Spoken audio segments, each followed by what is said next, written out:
Correct. అది అందం అంటే గుణం. అమ్మాయి నయుండి చెప్తున్నా, I don't want people to call me beautiful. దాని బదులు నీది కష్టపడే తత్వం, నీలో కరుణ ఉంది, నీకు ధైర్యం ఎక్కువ, నువ్వు తెలివైన దానివంటే నాకు సంతోషం. Address us by our qualities.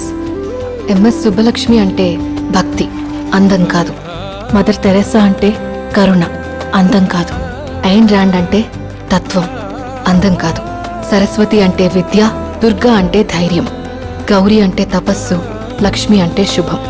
ఇలా ఏ దేవతనైనా ఆమె క్వాలిటీస్ కోసమే పూజిస్తారు, ఆమె అందం కోసం కాదు. నీ గుణాలే నీ సంతకం అవుతాయి, నీ అందం కాదు. అందుకే ప్రపంచము మగాళ్ళలో కాదు, ఆడదే ఆడదాన్ని అందాన్ని దాటి చూసుకోగలగాలి.